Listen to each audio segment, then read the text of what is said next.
On part en voyage au Quartz de Brest. Le festival ici et ailleurs, il démarre ce vendredi. Agnès Bellec, vous faites donc partie de l'association Enki qui organise le festival du carnet de voyage. Et cette année, pas de fil rouge. Les visiteurs devront être à l'écoute de leurs envies. Et on dit que les Bretons sont voyageurs. Est-ce que le festival en est la preuve ?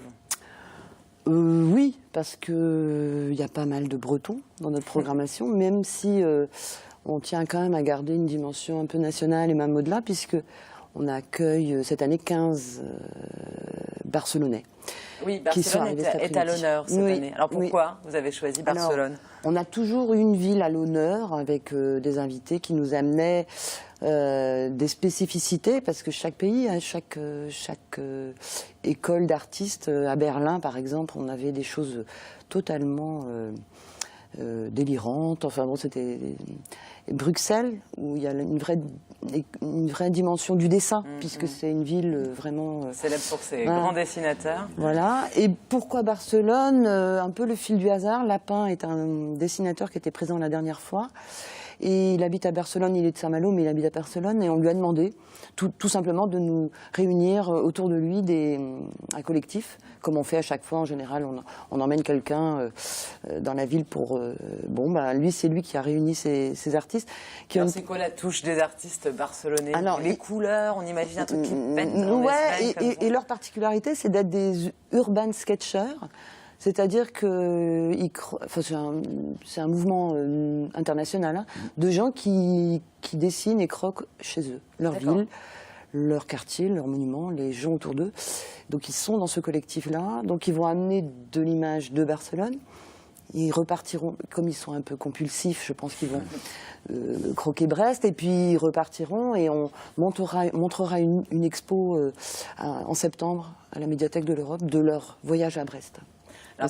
C'était en ce qui concerne Barcelone. On le disait, les visiteurs cette année sont invités à laisser libre cours à leurs envies, comme le fera d'ailleurs Farid Abdelouab, à qui vous avez laissé carte blanche. J'ai mal prononcé son nom, peut-être. En s'entraînant, on y arrive. Je suis pas assez entraînée sur son nom. Vous lui avez laissé carte blanche à cet artiste autour du voyage imaginaire. Expliquez-nous un petit peu ce qu'il a fait. Farid Abdelouab est un historien d'art et de photographie qui nous accompagne depuis pratiquement le début. Il a sorti un livre en 2004. Il fait des beaux livres. Voilà. Ce qu'on appelle les beaux livres, ce sont des livres avec des images. Il a fait ces merveilleux carnets de voyage en 2004 et à la suite, il en a fait une trentaine depuis, souvent autour des artistes du voyage. Anita Conti, les photographes de la mer, enfin. Et il était venu en 2007. Justement, on voulait, avec lui, évoquer cet aspect du carnet de voyage inscrit dans la dimension des explorations. Quelle entache. Les premiers carnets de voyage, justement. Et il était venu, on avait fait une jolie rencontre au Vauban avec Alain Boulaert, historien de Brest, et qui venait de sortir un livre qui traitait un peu de ces sujets-là, un échange entre deux. Et depuis, on est en lien, et puis on suit un peu ses productions, etc. Et comme c'est une édition un peu anniversaire pour nous, on a invité pas mal de gens qui étaient déjà venus.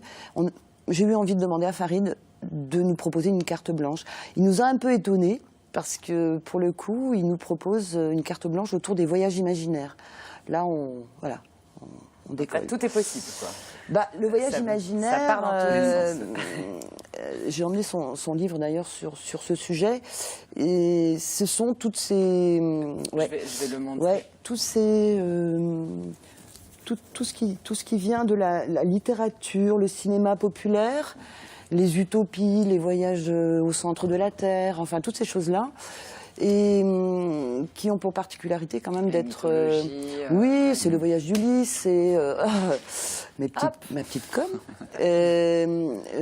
Oui, voilà, tout ce qu'on peut imaginer, voyage au centre de la Terre, enfin, et avec pour particularité d'être transdisciplinaire, parce qu'il y a un peu de science, un peu de poésie, un peu de philosophie, de l'histoire, enfin, etc. Ça part dans tous les cas, ça part dans tous les sens.